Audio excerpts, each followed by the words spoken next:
Hello there, my name is Alec Leyendecker. I have to say this is my first time at a city council. I did a school board meeting a couple weeks ago, so I'm a little bit new at this, so forgive me. I hope you'll also forgive me. This topic is heavy, but it is near and dear to my heart, and I hope very much that you all are paying attention. I'm a concerned citizen. I'm a registered nurse in the state of Ohio, and I'm working toward my psychiatric nurse practitioner license. Recently, the Ohio House of Representatives passed a House Bill 151, a bill primarily concerning teacher mentorship. However, something insidious happened with this bill. Anti-LGBTQ legislation, particularly against transgender individuals, has been running rampant in our country lately.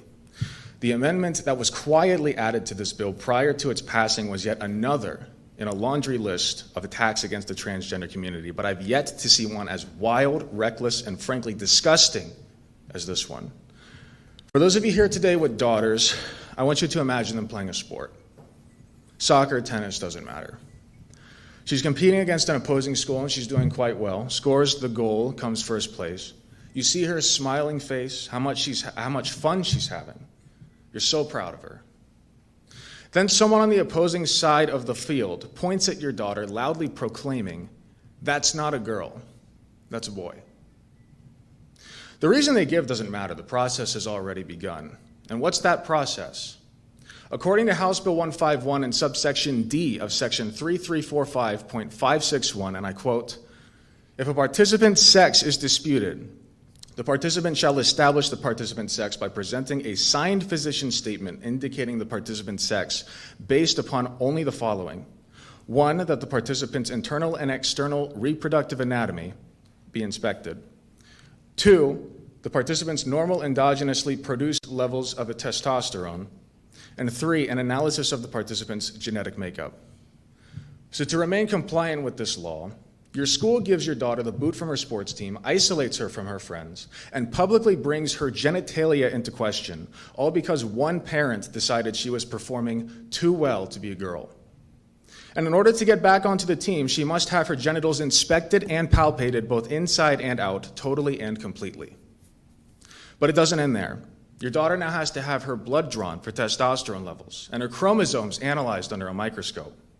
And should she fail any of these steps or refuse to comply, she forfeits her spot on the team permanently. Goodbye sports, goodbye potential scholarships, goodbye to the friends she used to play with, and goodbye to the privacy that she previously enjoyed. And who's to pay for these tests anyway? Well, the bill doesn't concern itself with that. Additionally, the bill provides legal protection against retaliation for anyone brave enough to point at a child having fun and proclaim they have the wrong genitals. So we've arrived here, the genital inspection bill. Make no mistake, as Representative Jessica Miranda put it, this bill is frankly, and I quote, state-sanctioned child sexual abuse. Is this how we protect women's sports? By subjecting them to needless genital inspection at the drop of a hat? The mere notion that this bill in any way protects anybody would be laughable if it weren't so deplorable.